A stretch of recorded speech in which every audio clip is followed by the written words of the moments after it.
Hello, this is the WJTS News. Thank you for tuning in. I'm Bill Potter reporting.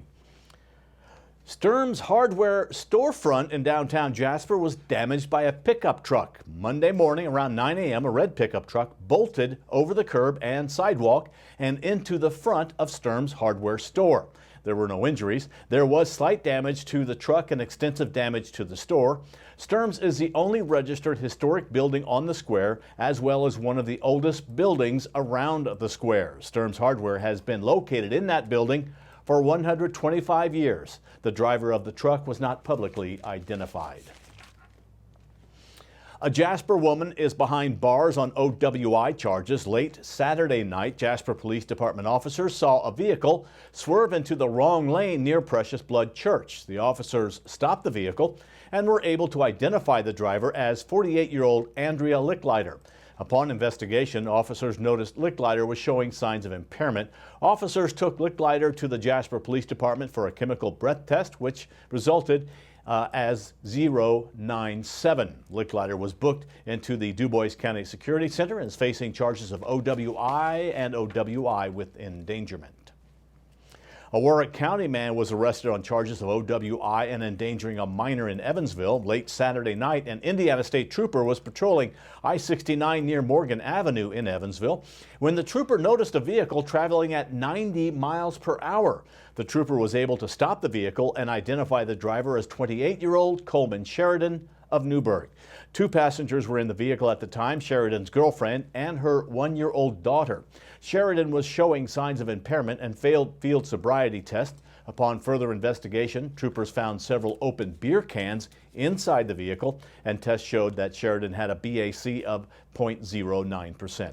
Sheridan was booked into the Vanderburgh County Jail, and he is facing charges of reckless driving, operating a vehicle while intoxicated with a prior conviction, and operating a vehicle while intoxicated with a passenger less than 18 years of age.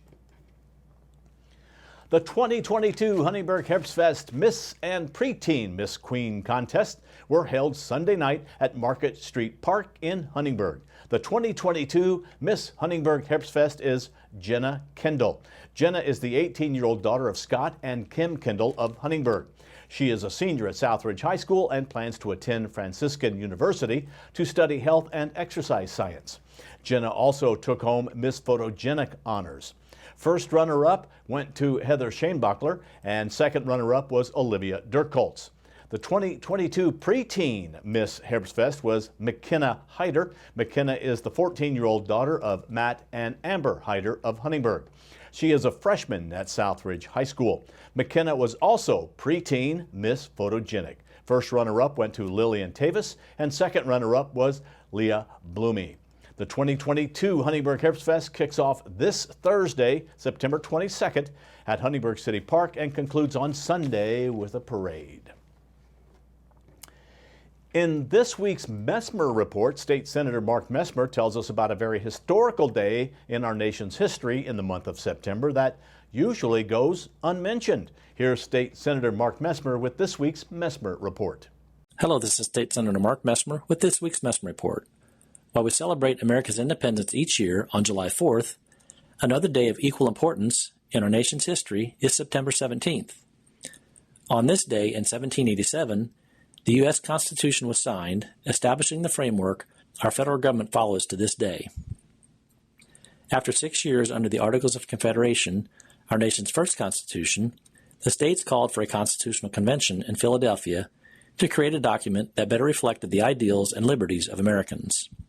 Through the summer of 1787, the delegates drafted and debated the structure of the United States government. To help prevent one branch of government from gaining too much power, the framers of the Constitution created a system of checks and balances that consisted of three branches of government: legislative, executive, and judicial. This ensured that federal authority would be shared and not wielded by one individual. On September 17, 1787, in Independence Hall, the U.S. Constitution was finally finished and signed. Knowing that this document may need to be improved in the future, our Founding Fathers included guidelines for amending it.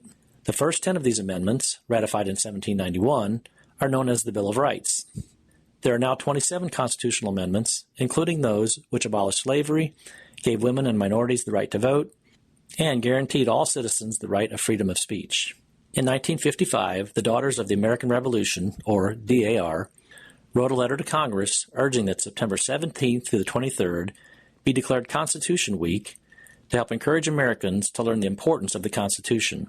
The following year, the DAR celebrated the very first Constitution Week. The Constitution is, in many ways, the foundation on which our nation was built, and an important reminder of where we stand as a country. I encourage all Americans to take time this coming week to learn more about its importance. The DAR will have displays at the Jasper, DuBois, Ferdinand, and Huntingburg libraries for you to check out. This has been State Senator Mark Messmer with this week's Messmer Report. Thank you, Senator Messmer. And as always, feel free to contact Senator Messmer's office directly with your questions and concerns by email at senator.messmer@iga.in.gov, or you can call 800-382-9467, 800-382-9467. A new report says Indiana is among the top 10 states for drug overdose deaths. The website NiceRx ranks Indiana 7th in the nation for drug deaths between 2013 and 2020. Their report says more than 17,000 people overdosed in those years. Heroin was the main killer, though the report says fentanyl is becoming more of a problem. And now stay tuned. WJTS News will continue in a moment with a look at weather, and then Kurt Guxell steps in with a look at sports.